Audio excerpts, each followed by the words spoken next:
Fans waited a long time between the first Grid and Grid 2, but when that sequel finally came, some felt as if Codemasters neglected the elements they cared about the most. Now, almost by surprise, the developer has taken less than a year to produce Grid Autosport, pulling out the flashy scenario and focusing on fan feedback. But is this do-over worth revisiting under a new banner?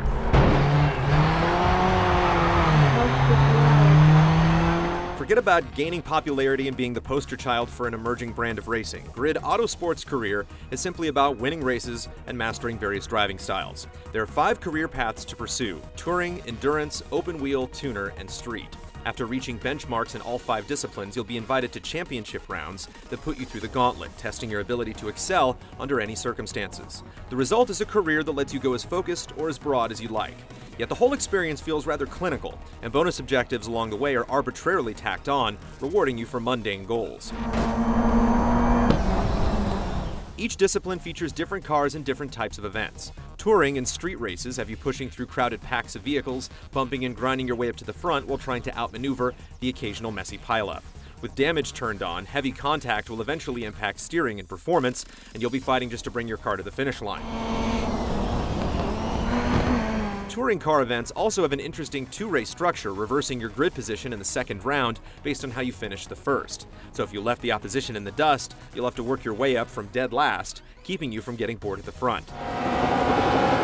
The same can't be said for open wheel events, which follow a similar 2-race structure, but without mixing up grid positions. The result is that you run the same race twice in the exact same way, and it's especially odd in light of how uncharacteristically short they are.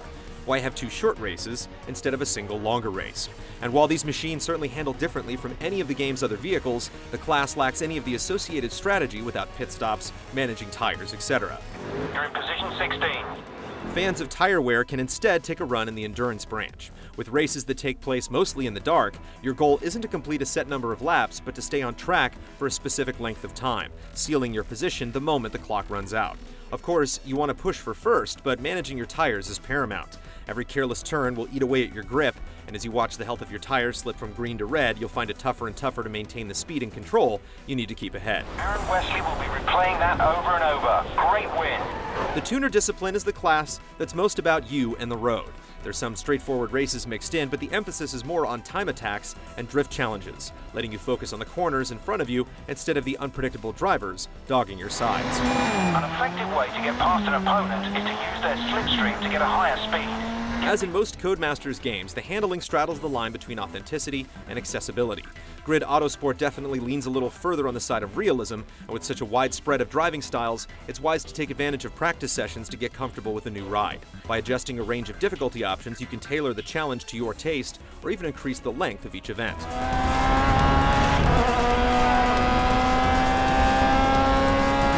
One thing that Grid Autosport doesn't allow much freedom in is car selection. With the various disciplines, you certainly get a strong cross-section of different vehicles, but you're locked into a specific car for each event. If you just want to go for a test drive, even figuring out which cars are available is a hassle, since you have to dig through various subcategories one by one, and the loading times to view cars are painfully slow. In the online mode, you can earn and save cash to buy cars and even do light customization. But again, due to the sheer number of racing categories, it's not really worth buying cars unless you plan to spend a lot of time in a certain grouping.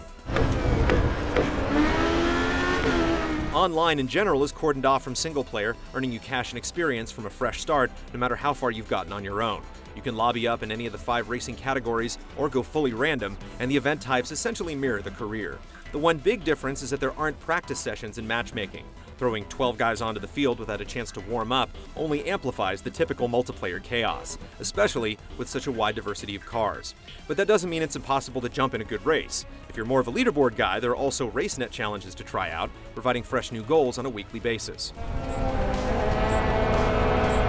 With over 20 track locations, many supporting a number of different layouts, Grid Autosport has a lot of course variety. There are a number of licensed tracks from the Circuit of the Americas to Yas Marina, and city routes set in San Francisco, Dubai, and Chicago. Some spots like Okutama are particularly nice to drive through. The problem is that nearly all of these locations are just carried over from Grid 2 and F1 2013, and coming back to these courses so soon after the previous 2 games leaves Grid Autosport feeling stale and familiar for hardcore fans.